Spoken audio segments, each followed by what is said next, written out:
Hello friends, welcome to BK24 study zone. अगर आप इनमें से किसी भी एग्जाम की प्रिपरेशन कर रहे हैं तो आप हमारे daily current affairs lecture series को अटेंड कर सकते हैं। आपके इन सभी एग्जाम के लिए ये daily current affairs lecture series काफ़ी ज़्यादा इंपॉर्टेंट होगी।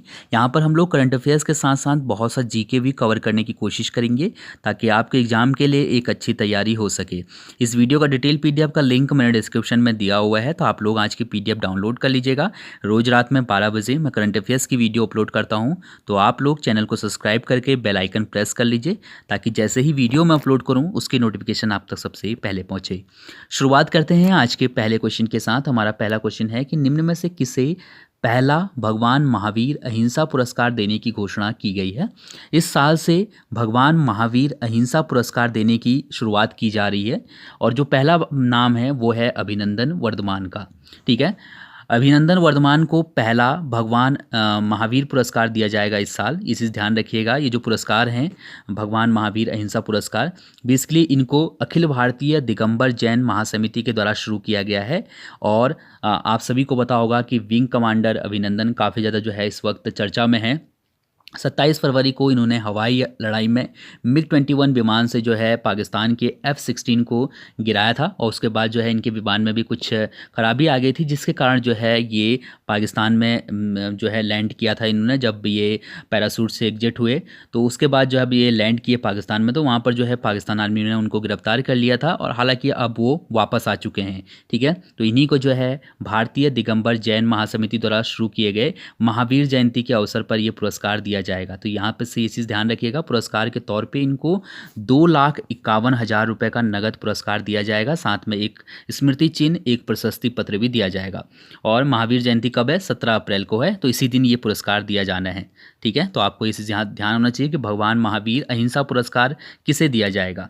चलिए, इसके बाद क्वेश्चन नंबर 2 है हमारा कि निम्नलिखित में से किसके द्वारा हाल ही में सबसे लंबी एकल पंक्ति साइकिल परेड के लिए गिनीज वर्ल्ड रिकॉर्ड बनाया गया है। तो इसका सही आंसर ऑप्शन ई वाला है, यानी कि CISF ने सबसे लंबी एकल पंक्ति साइकिल परेड का जो है Guinness book of world record में अपना नाम दर्ज करवाया है। सिंगल लाइन में जो है साइकिल चलाई थी, आप लोग यहाँ पर से देख सकते हैं। ये जो परेड है इसका आयोजन CISF के 50 वर्ष पूरा होने के उपलक्ष्य में किया गया था। बेसिकली इस साल जो है 50वां स्थापना वर्ष मनाया जा रहा है CISF का, जिसके लिए जो है इस परेड को आयोजित किया गया था। नोएडा के यमुना एक्सप्रेस वे पर ये परेड निकाली गई थी।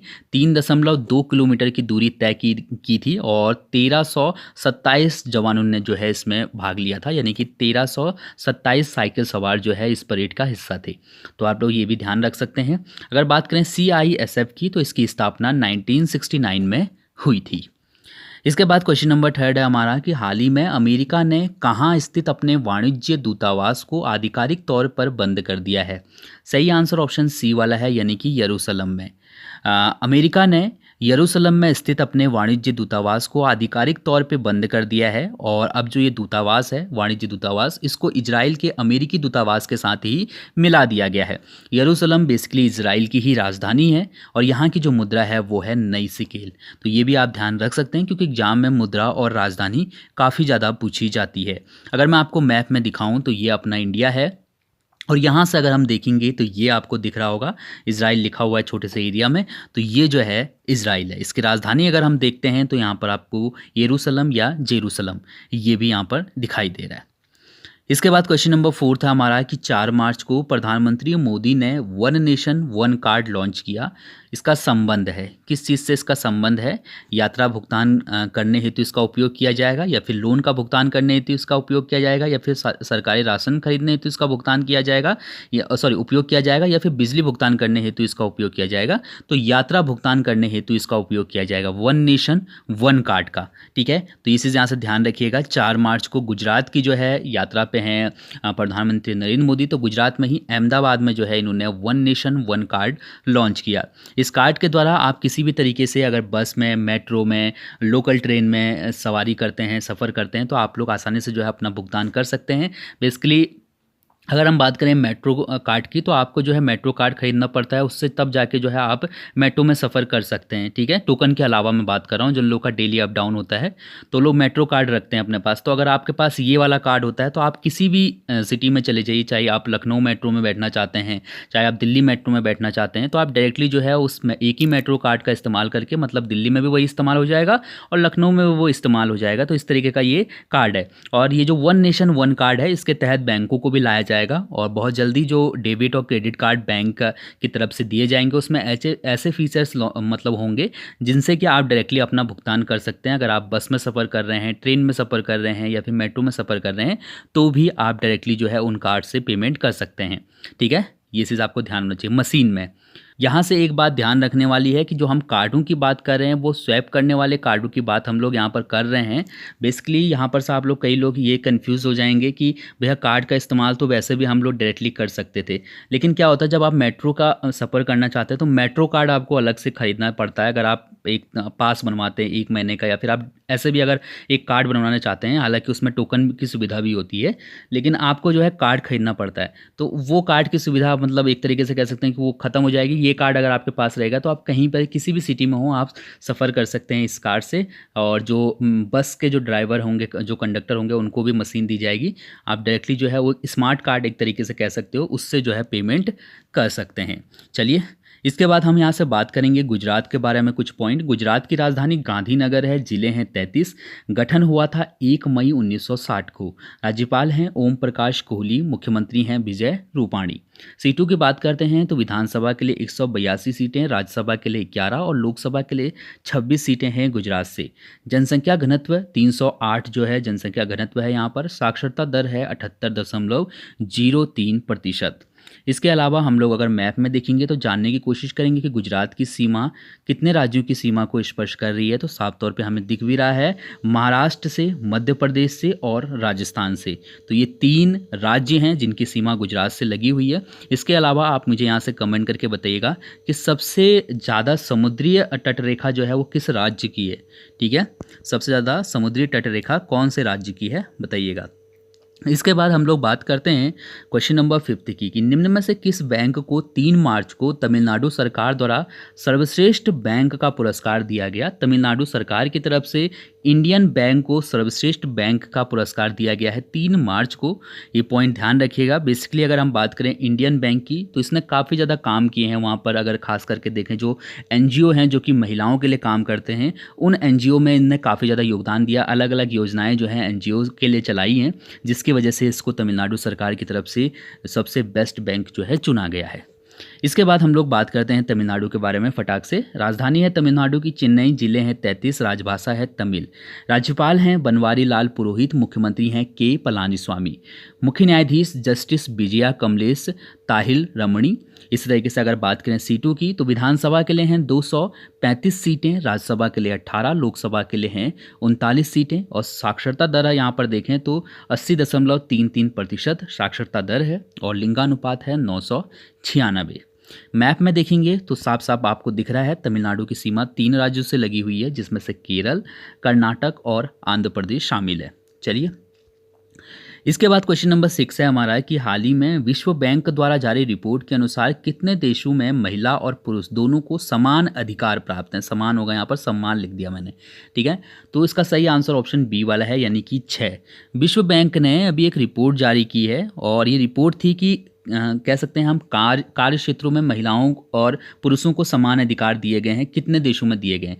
8 अलग अलग स्टैंडर्ड फिक्स किए गए थे। अलग अलग मतलब जो है कह सकते हैं इस तरह के क्वेश्चन जो है फिक्स किए गए थे, जैसे कि महिलाओं को रात में काम करने की आज़ादी है, हाँ है।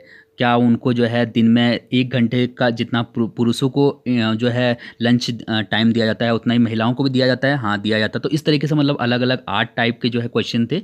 उनमें से जो है सिर्फ ऐसे 6 देश मिले जहाँ पर कि उन 8 के 8 जो पैमाने थे उन पर जो है वो खरे उतरे 6 देश। 6 देश आप यहाँ पर से देख पा रहे होंगे। हम लोग बात तो करते हैं, हमारे देश का संविधान भी महिला और पुरुष दोनों को समान अधिकार देता है, लेकिन हम लोग कार्यक्षेत्रों की बात करते हैं तो हकीकत हम सभी जानते हैं। ठीक है, तो ये चीज़ यहाँ से याद रखेगा। 6 देशों के नाम आप यहाँ पर से देख पाएंगे और बेसिकली मैंने हिंदी में भी लिख दिया था और ये जो बेसिकली ऑफिशियल वेबसाइट है इनका भी लिखा हुआ है। तो women business and the law 2019 report है ये। ठीक है, women business and the law 2019 ये रिपोर्ट है जिसमें कि ये बताया गया है 187 कंट्री में जो है अलग अलग तरीके से, मतलब ये जो 8 पैमाने हैं उनसे नापा गया था 187 कंट्री को, और सिर्फ 6 कंट्री मिली जिसमें कि ये नाम यहाँ पर लिखे हुए हैं। ठीक है, बेल्जियम, डेनमार्क, फ्रांस, लताविया और लग्जमबर्ग और स्वीडन। तो ये सिर्फ 6 देश हैं जहाँ पर कि महिलाओं को समान अधिकार दिए गए हैं, पुरुष और महिला दोनों को।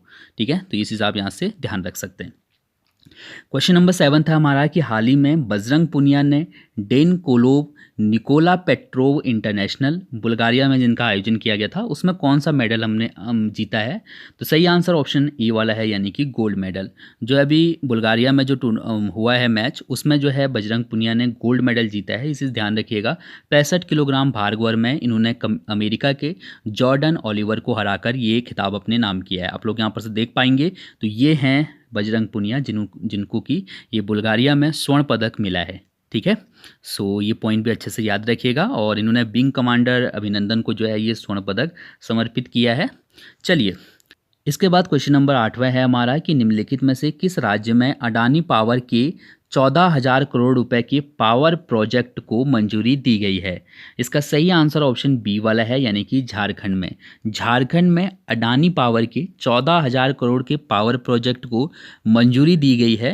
ये चीज़ ध्यान रखिएगा। ये जो प्लांट है यहाँ पर जितनी भी बिजली उत्पादन किया जाएगा वो सभी जो है बांग्लादेश को भेज दिया जाएगा। 100% बिजली जो है वो बांग्लादेश को भेजी जाएगी, ऐसा यहाँ पर कहा जा रहा है। ठीक है, तो ये चीज़ आप यहाँ से याद रख सकते हैं। झारखंड की बात करें तो झारखंड की राजधानी रांची है। गठन हुआ था 15 नवंबर 2000 को। जिले हैं झारखंड में 24। राज्यपाल द्रौपदी मुर्मू हैं। मुख्यमंत्री हैं रघुवर दास। मुख्य न्यायाधीश हैं अनिरुद्ध बोस। सीटों की बात करते हैं तो विधानसभा के लिए 82 सीटें हैं और राज्यसभा के लिए हैं 6 सीटें, लोकसभा के लिए हैं 14 सीटें। यहाँ पर से अगर हम मैप में देखेंगे तो ये काफ़ी इंपॉर्टेंट है। कुछ लोगों को काफ़ी बोरिंग सा लगता होगा ये, लेकिन ये काफ़ी इंपॉर्टेंट है। एग्जाम में पूछा जाता है कि जो सीमाएं हैं वो कितने राज्यों से लगती हैं। तो यहाँ पर आप देख पा रहे होंगे झारखंड की सीमा छत्तीसगढ़ से लगती है, उत्तर प्रदेश से लगती है, बिहार से लगती है, पश्चिम बंगाल से लगती है और लगती है उड़ीसा से। ठीक है, तो ये पॉइंट याद रखिएगा। क्वेश्चन नंबर 9 है कि मुख्यमंत्री परिवार सम्मान निधि योजना किस राज्य के द्वारा शुरू की गई है? तो इसका सही आंसर है ऑप्शन ए वाला, यानी कि हरियाणा। हरियाणा सरकार ने मुख्यमंत्री परिवार सम्मान निधि योजना की शुरुआत की है। ये केंद्र सरकार की जो योजना है किसान सम्मान निधि योजना, इसी की तरह सेम टू सेम इसी की तरह योजना है। 5 एकड़ की भूमि वाले जो किसान होंगे, 5 एकड़ की भूमि तक, या फिर जो लोग भूमिहीन किसान हैं जिनकी आय 15,000 रुपये से कम है मासिक आय, उनको 6,000 रुपये जो है वार्षिक वित्तीय सहायता दी जाएगी हरियाणा सरकार की तरफ से। तो ये वाला भी पॉइंट ध्यान रखिएगा। सेम टू सेम किसान सम्मान निधि योजना की तरह ही ये योजना भी है। चलिए, क्वेश्चन नंबर 10वां है कि निम्नलिखित में से किस राज्य में राइस नॉलेज बैंक नामक एक कृषि वेब पोर्टल शुरू किया गया है? तो इसका सही आंसर ऑप्शन ई वाला है, यानी कि असम में। असम में राइस नॉलेज बैंक नामक एक कृषि वेब पोर्टल की शुरुआत की गई है। ये जो वेब पोर्टल है ये अपार्ट यानी कि कृषि व्यवसाय और ग्रामीण परिवर्तन के तहत इसको लॉन्च किया गया है। मेन जो उद्देश्य है इसका वो ये है कि चावल उत्पादन में नई तकनीकी का इस्तेमाल किया जाए। जो परंपरागत तरीके से जो है चावल उत्पादन किया जाता है उसको काफ़ी हद तक सही करके हम ज़्यादा उत्पादन कर सकते हैं। तो उसी के लिए जो है ये किसानों को इस पोर्टल के माध्यम से सहायता मिलेगी। ठीक है, तो आप लोग ये चीज़ ध्यान रख सकते हैं। क्वेश्चन नंबर 11वां है हमारा कि निम्नलिखित में से किस राज्य ने छात्र शिकायतों के समाधान के लिए विश्वविद्यालयों में लोकपाल की नियुक्ति करने का फैसला किया है? इसका सही आंसर ऑप्शन ई वाला है, यानी कि महाराष्ट्र। महाराष्ट्र सरकार ने छात्रों की शिकायतों का निवारण करने के लिए विश्वविद्यालयों में लोकपाल की नियुक्ति करने का फैसला किया है। और इस तरीके का ये फैसला लेने वाला अपने आप में पहला राज्य है महाराष्ट्र, जिसने कि विश्वविद्यालयों के लिए लोकपाल की नियुक्ति करने का प्रावधान यहाँ पर किया हो। ठीक है, तो आप लोग ये चीज़ यहाँ से ध्यान रख सकते हैं। बेसिकली यहाँ पर साफ साफ लिखा भी हुआ है कि ये जो है सभी यूनिवर्सिटी के लिए होगा, सिर्फ एग्रीकल्चर यूनिवर्सिटी को छोड़ के। एग्रीकल्चर यूनिवर्सिटी के लिए नहीं होगा लोकपाल, बाकी सभी के लिए जो है लोकपाल होगा। ठीक है, तो आप लोग ये चीज़ ध्यान रख सकते हैं। यहाँ पर लिखा भी है कि ये जो है फर्स्ट स्टेट है हमारे देश का जहाँ पर कि लोकपाल की नियुक्ति की गई है विश्वविद्यालयों के लिए। चलिए, इसके बाद क्वेश्चन नंबर 12वां है कि राष्ट्रीय सुरक्षा दिवस कब मनाया जाता है।